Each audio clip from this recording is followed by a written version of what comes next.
Hi, welcome to our course on using tact for success at work. We are in module 1. In this module, we'll learn on what exactly is tact. Every day when we are having discussions with people, we are having negotiations, we are resolving conflicts, we are sharing information, or we are communicating, there are a lot of times when we have to step back and decide on how should we be engaging in this situation. Sometimes there are people who are going through a difficult time. There are some people who are having high emotions. Some people who are not able to handle the kind of news that you're giving to them. Or you have some information which you are not sure whether you want to share it with the other person or not. In those times, it becomes very important to use tact. So if we had to ask what is tact at the workplace, then we would say that it's about sharing information carefully.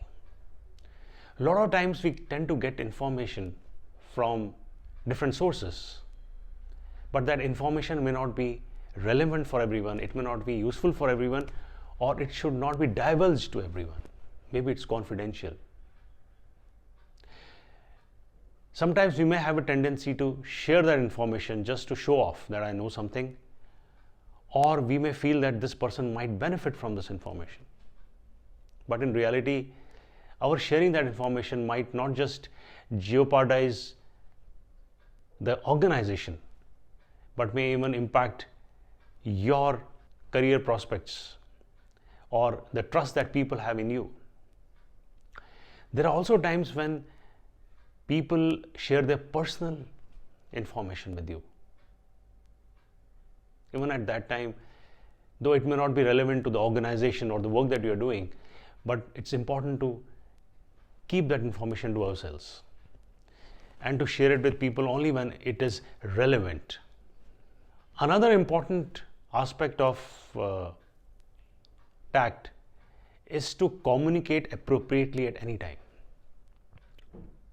Whenever we are communicating, whether it is some kind of news or some kind of feedback, or it is some point of view, judgment, facts, we need to be continually observing what's going on around us and how are people reacting, responding, what are they thinking, what are the kind of emotions that they are feeling.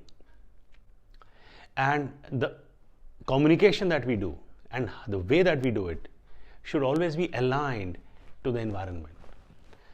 So let's say I have to give my point of view on something to a colleague, and I realize that this colleague actually is getting all strung up because of our argument and is kind of getting emotional or is getting distracted.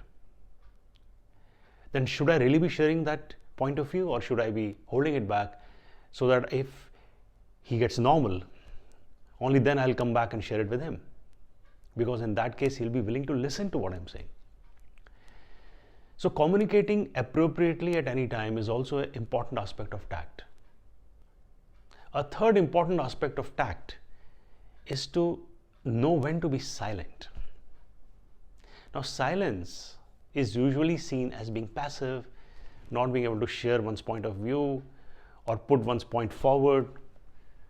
But silence actually is very powerful.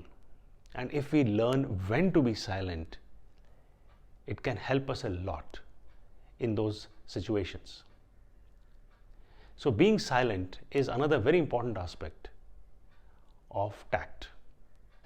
Finally, tact is a lot about behaving appropriately in difficult situations.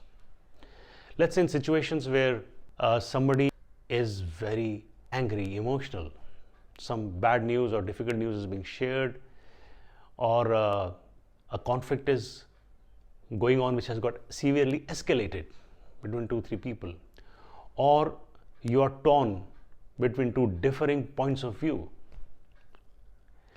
In those kind of situations, what do you say, how do you say, and when do you say becomes important. And that is a part of tact. Because it's not about trying to manipulate people. It's more about being aware of their feelings and behaving in such a way that the engagement is more productive and positive. So in this module, we learned what is tact at the workplace. In the next module, we'll try and understand why tact is important.